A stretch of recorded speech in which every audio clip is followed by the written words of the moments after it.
Joining you now by Chris Bianchi, Denver and Colorado's favorite weatherman. Chris, how are you today? And I see you're at work. Yeah, so I'm here at 9 News here in the background, and things are looking pretty pretty quiet on honestly, just to be transparent about it. It's thankfully, in the 70s, 80s, but we're not talking about any sort of major weather until the mid to end part of the week. So on Wednesday, we're watching some fire weather, and then this weekend it'll turn kind of cloudy and cool, but generally pretty quiet weather. But it's a pleasure to be on with you, Matt, and I appreciate you guys having me. I follow most of you. I follow you on multiple social media platforms, Chris. And while you maybe haven't been so Rapids focused with your coverage, one of the big sticking points you've had on all of your platforms has been the very mild winter that we had. Not a lot of snow for the ski season, which was, a bum for me as a skier. Obviously, low snowpack, which has a lot of implications going forward. Without just saying climate change, or I don't know if this is an El Nino or a La Nina year, why was this winter so mild and lacking in precipitation? Yeah, it's a good question. So really, the main day-to-day driver in terms of why it was such a warm and dry winter was our La Nina. So La Nina is cooler than average sea surface temperatures in the Pacific Ocean. Pacific Ocean's huge, so it's a huge kind of domino effect of global weather. Think about a quarterback of a football team or a Messi on a soccer team, right? For more relevant analogy here. But you get that number 10 player here, and that's the La Nina. That was the main driver in terms of what led to it. But um, it was a slightly different area high pressure than usual, where we just couldn't get any storms to move a bit further south. Like usually we get a couple to sneak through, and we just couldn't get that on a consistent basis this winter. And two other things I would say. One thing that'll make this winter, it took it from very bad and made it truly horrific was this huge heat dome that we had in mid to late March. That kind of 2 week, 80-degree in Denver stretch that melted off our snowpack. And then final thing is a warming climate. A warming climate doesn't cause this, but it makes it more likely and more extreme. So, I do think that sometimes it's a little misstated or overrepresented. You can't look at day to day weather that didn't, climate change didn't make it 80 degrees. It makes it more likely and makes it more extreme. A winter like this, maybe 30, 40 years ago, would have probably it would have still been very warm, very dry, just wouldn't have been maybe as extremely warm and dry as it was. We'll get to thoughts on Snow Classico, both big picture and then what it's meant, what it could be like going forward. But we're starting to get into the months where Rapids fans think more about weather on match day from a 7:30 kickoff. I'm out of the tailgate maybe at 4 o'clock, and we see those afternoon storms come in, and it could be a little bit of cloudage, which helps you if it's really, really hot. It could be some Mm-hmm. scattered rain, and it could be a lightning storm delay that delays the game for 4 hours, and you're there past midnight if you want to be. Am I just thinking of what I've experienced, or is that a normal weather pattern for where we are and what's causing that? Yeah, so it is normal. It's super normal. Like where we are, we because of Colorado kind of being somewhat in the middle of the country, we can get moisture from the Pacific and the Gulf. And the only reason I say that is that you have two sources for moisture here at all times. And in the summer, we can get storms that come from the south and east. We can get storms that come from the south and west because of the monsoon. So it's just really typical that at 7:30 at Dick's Sporting Goods Park that you got that chance for summertime storms. It's just super common where we live. It's just a part of life here, and honestly, after the winter and spring that we've had, I'll be rooting for more summer storms. And it does, by the way, look the overall outlook for the summer is looking wet and stormy, maybe a bit stormier than usual. So just as a heads up. Um, but yeah, I would say it's normal to have daily thunderstorm chances, even as late as 7:30 in the evening. And the 7:30 sorts of thunderstorms, those are more common. Come, for example, July, August, September, because that's the time of year that you can get that those storms to hang out later in the day. So July, August, September is when you tend to see those more. disruptive to the home crowd sort of storms. What should Rapids fans be looking for if they are worried about a weather delay? I mean, is it the size of the cloudage? Is it the wet bulb temperature? What are the key metrics that you look at that maybe something is, quantify is qualitatively going to be more significant? It's a good question. I would say in general, what you were any storm that produces lightning, right? It's as simple as that. The issue is not usually the rain. I mean, the hail would be an issue, but it's more the lightning, right? That's the whole reason why you see those delays at sporting events. I know it's super frustrating, and I'm not the one who advises on that or has much to say on that. Just to be clear about it, I don't really. I haven't been. I haven't really properly been consulted by too many sports teams about that. Occasionally I will be, but not really. Um, I just say that to say that what you look for is a lightning strike, usually within about 8 or 9 miles of the stadium. That's usually what will trigger those delays. And there's a real reason why. Like, I know it's frustrating. You're probably rolling your eyes like, oh gosh, like here we go. Um, when you're in a stadium, you're in one of the more prone places to being struck by lightning, because your lightning is constantly seeking the high point of where you are. Of course, Dick's Sporting Goods Park, I'll tell you that's the high point. And if lightning were to strike the stadium itself, a lot of people could potentially really get hurt, or you're on the certainly out on the field. I believe it was 15 years ago. There was a soccer game in South Africa where a couple players were struck by lightning in a similar situation, right? And they were, I believe, one or two of them died. It was a pretty serious event, so it can happen. And honestly, I think for a lot of meteorologists, it's a minor miracle that we haven't seen anything like that, considering how until recent years it's been pretty lax about that sort of stuff. And it's super, even to me right now, the exact metrics are super vague about when they delay, how long they delay for. But that's why it's all lightning. So if in terms of what to look out for, if you see a chance for lightning that day, that means be ready for that possibility at least of a weather delay. If I'm not mistaken, Chris, and I never remember exactly what the rules are, and I always don't check until we're about to potentially have a weather delay and I'm in the press box. I believe it's within 7 miles. I don't know what Doppler, I don't know which source they're getting for that information. And then after they have that first lightning strike, it has to be 30 minutes without one. And then they're looking at it, and there's some other implications because you've got like the curfew issue. And more recently, it's become complicated because MLS teams are traveling by charter. So then at that point, like you need to get to the game needs to be over by a certain point in order for it to have fans because Commerce City local ordinance. So then that gives a deadline for when the game needs to happen. And you don't reschedule the night before just because the teams don't plan to have hotels like they did back when, everybody was flying commercial Southwest. Um, what's the wet bulb temperature is the key variable to determining the hydration breaks. We don't see them a whole lot for Rapids games because by 7:30 that's not a big deal, but it might be something that we see certainly at the World Cup. What's wet bulb temperature? What does that mean in terms of conditions that could affect athletes? Ooh, that's a specific question. I appreciate that as a weather geek. So it's a factors three things. One, it factors the temperature. Two, it's the dew point, and three, it's the sun angle. So wet bulb temperatures used often by the ski resorts.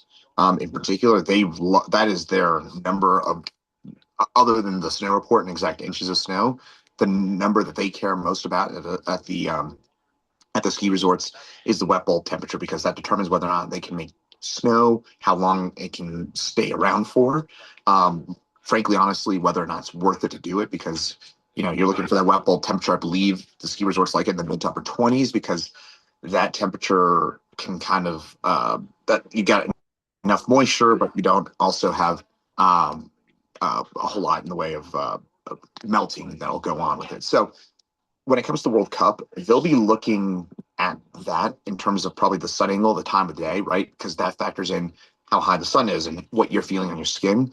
But one of the good things about living where we do is that I would suspect our wet bulb temperature is going to be much lower than a lot of other places because we are so dry here, right? Most of the time, our dew point, which is the measured amount of moisture in the atmosphere, basically how humid or not it is. A lot of people look at relative humidity percentage. That's not the number that really matters. What we care about is the dew point, and that's part of the wet bulb temperature. that dew point is usually really low for us here in Colorado. Even on our and usually the hotter it is here, the lower the dew point, and that means that wet bulb temperature is usually pretty low. Chris, I feel like I'm in an episode of Bill Nye right now. This is absolutely fantastic, and I'm loving it certainly.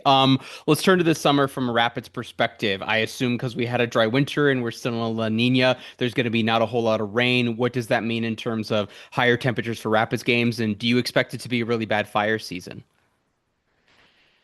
I'll start things off with the second question there. Unfortunately, I do expect it to be a bad fire season, especially the front end of it. I would say that the May and June time window looks concerning, just because the snowpack's gonna melt off a lot earlier because there obviously has been way less of it, and we had a super warm spring.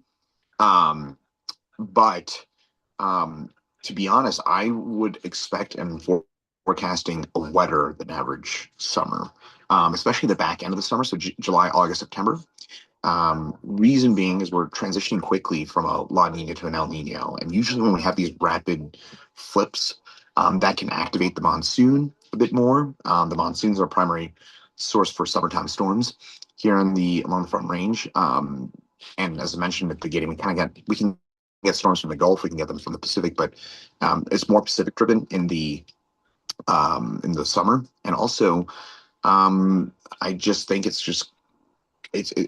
all the long range modeling has been showing that too. We also have a lot of really warm sea surface temperatures off the west coast of California.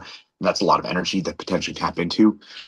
So for a number of reasons, I really think that we're going to be looking at a wetter than average summer and again, especially the back half of it. But fire season wise, I would expect that May and June, especially June, is pretty concerning right now. But hopefully, we can hold on to our snowpack a bit longer. There are some cautious reasons for cautious optimism next 2 weeks that we've got a fairly wet and cool pattern. Um, and we've had a few snows of late that's going to delay our snowpack melt. And the longer we delay that snowpack melt, the longer we'll have protection from fires. You mentioned the Pacific, and I know you said there were a few different sources of moisture. The other two, are we looking at the Gulf and the Atlantic, or is there something else that we're getting rain from? The Gulf. So, Gulf. fun fact: most of the time it rains here or it snows here along the Front Range. I think most people assume it's the Pacific, and it's actually the Gulf. So when we get a cold front and you feel that it turns gray, like it did on Friday, for example, that was all Gulf moisture. It's kind of hard to believe, but that's why we want. If you've ever heard the term upslope, Hmm. upslope is east wind. Um, that east wind is tapping the moisture straight out of the Gulf and bringing it here. And usually our stormiest days here along the Front Range, we've got a southeast wind that's coming, drawing up moisture 800 miles away from the Gulf. As an environmental engineer by day, Chris, it's a very funny thing to think about the water cycle with the us being on the continental divide. And so, two water droplets 5 feet apart, one could end up in the Mississippi, the other could end up in the Colorado. And then, thinking about those water points come back to us via the Pacific and the Atlantic. With the calendar change that we're going to see coming up for the 2027-2028 MLS season, other than just simply more cold games outside or maybe more likely snow classicos, what does that mean from a weather standpoint for Rapids fans going to games? And just remind me what the season's going to look like, when is it exactly going to start and end? We're looking at late June to start and then playing sometime around November and then a winter break, maybe something longer than what the Bundesliga has. They haven't really specified because MLS doesn't give us details until they need to give us a schedule and then presumably start, at least for 2027, 2028. They're saying that they're going to play right till around Thanksgiving, maybe into early December, and then start sometime after the Super Bowl, whenever that is. And then playoffs would mirror the NBA and the NHL with MLS Cup sometime in May. Wow. Um, so I thought it was something like that, and I forgot about the winter break component. So the winter break component will be interesting. But I think that those November and early December games, I think maybe a lot of people don't know that here in Denver and the Denver area, our coldest time of year on average is, even though this year was not that way, it's usually December. So those Mm. early December games would be the coldest. And of late, January and February have been really cold. A lot of you remember we've had some crazy weather at those Rapids games, like those crazy cold Champions League games, I think it was. I was at one of them at the Comunicaciones game against the team from Guatemala that came here and won, and they looked like they didn't know what planet they were on. They were like, "What is going on?" And Yeah. it was, I think, 5 degrees and snowing the entire game. I think that was February of 2022. So obviously, they're starting right after the Super Bowl. I don't have to tell you that it's funny. I got asked recently, somebody asked me a few months ago about their wedding in mid-March, and they're like, what can I expect from my weather? I was like, um, 0 to 100.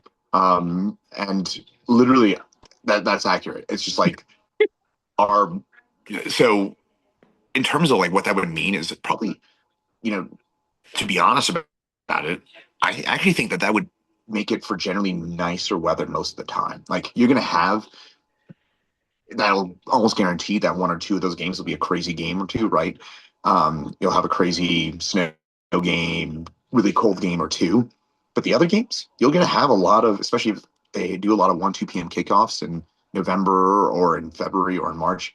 You're going to be looking quite a few 45, 50, 55-degree days like what happened on Saturday for the Messi game. If I remember, I wasn't there to be transparent, but it looked like a beautiful day. It was Yeah, what 55. It was fantastic, 55 at right? kickoff. Yeah. Oh, so like brilliant, and I think players and fans alike would rather have that than 85 or 90 degrees, right? Hmm. And a chance for storms. So while you're going to have 2 or 3 really nasty games, assuming that they're not going to be irresponsible about it and schedule those games dayside, like have them again noon, 1, 2 o'clock games. You're going to have probably far more 45, 50-degree days than you will snow games. Hmm. Chris, you mentioned the Comunicaciones game. What's your favorite Snow Classico, or what other Snow Classico memories do you have, either from the office or maybe physically being there at DSGP? I was at DSGP for the Costa Rica game in 2013, the true Snow Classico, and that was awesome. I mean, just I don't have game defies words, right? I don't Yeah. have to get into that. The on-field drama, the off-field, like everything about it, the opponent, the circumstances. So that to me is an all-time weather and sports memory, probably the weather and sports memory, maybe aside from the Broncos AFC title game that just now where it snowed at the Broncos in the second half and kind of screwed up the game. But um, um, so I would say that I was at the Comunicaciones game, as I mentioned, in February 2022. That was special in its own right because um, there was a pretty hearty crowd of 5,000 people, which was I was so like not expecting. I thought it'd be me and my buddy who I went with, my buddy Jeff, and a handful of us there, and there was a hearty crowd and a lot of Guatemalans there, and it was a fun game and it was wild, and I obviously just love it when weather more than gets in the way of soccer. Is that like a storm chasing, event for you? Like I as an environmental engineer who studied environmental engineering, like going to Chicago to the water tower where they reverse the flow of the Colorado River, or going to like the Hoover Dam would be like my total like nerd. Like is that your own personal Disneyland, I suppose? I would say so, yeah, because like uh, you know, to be honest about it, like I don't get into weather to talk about 60 and sunny, right? Like nobody gets into it for that. Like obviously within reason, right? It's that fine line. Like, do I want crazy floods or huge fires? Of course not. Do I want to be 60 degrees and sunny every day? No. Like I'm in Denver. I'm in places. I love like what we had, for example, Thursday, Friday that we had just now, where we went from 77 to snow in about 15 hours. And it was 77, snowed 3, 4 inches on Friday, and then right back to your regularly scheduled 70s and 80s a couple days later. Like we are in a very unique place for that.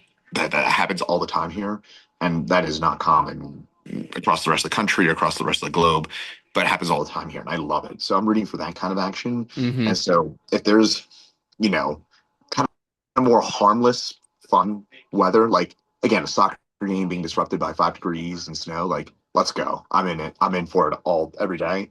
Um, but don't get me wrong. I don't mind the 60, 65-degree sunny game either, as well. You mentioned the Broncos AFC game. How did you enjoy your little moment of fame where you were on the TV a couple of years ago? That was fun. That was crazy because that was a Christmas Eve game. For those of you who don't know, I think it was Christmas Eve of 2023 where I was sitting in the crowd. I was with my buddy, and the Broncos needed to win that game against the Patriots in order to, and the Patriots were terrible that year, just to have a hope of making the playoffs, and they blew it. And the camera zoomed in on me looking extremely mopey at the end of the third quarter, and the Broncos were losing 23-7. And because it was a Christmas Eve game, everybody's at home watching this game. I'm also originally from the East Coast, and so a lot of my friends are Patriots fans or East Coast sports fans, and we're watching for that. And it was Christmas Eve, and so more people were watching than usual. And my phone still maybe that's like a top five. My phone blew up, like, and I Hmm. was like, oh my god, oh my gosh, like all sorts of videos, photos, all that. It was fun. I think the two most viral Chris Bianchi moments I know, again, as someone who follows you on all of the places, Chris, I think are there was somebody who was posting it was some winter thing, maybe the bomb cyclone or the thing where like I-70 shut down a couple of Christmases ago, and somebody's like, my wife just said I'm putting my life in the hands of Chris Bianchi, and I think that went viral. That was probably a post on Twitter, and I think you posting after the game, every single person I've ever known has contacted me in the last 2 hours or something. So that was certainly a fun moment. Chris, a lot of old heads will remember at one point you were actually on the beat covering Colorado Rapids for MLSsoccer.com. You mentioned that you go out to a couple of games. What have you watched of the team so far this season? What do you make of the state of the club given, the success other than the final score they had on Saturday? I do pay close attention. I do love the team still, and it's kind of nice now. Obviously, it's been a long time, but I'm like a fan now, which I enjoy that aspect of it. I enjoy rooting for the team. To be honest, when I worked in sports. I worked in sports about 15 years ago. I know this is different. I know you, Matt, you kind of work in sports as well, but like for me, I lost a lot of my fanship, and I missed that. It took me honestly a long time to recover my fanship Hmm. of just sports in general, just because I was so invested in it every day. And um, I recovered my fandom for all my sports. It took about 5 6 years, and so the last 5 6 years is when I've really paid the closest attention to the team, and it's fun. I think clearly Matt Wells seems like he knows what he's doing and has the energy behind him. And I think that there's a lot of reasons to be excited about the team. I hope the Rapids can hold on to Rafael Navajo. I hope they can. It seems like they're starting to develop more of a pipeline of youth players. I hope it translates to more and more success on the field.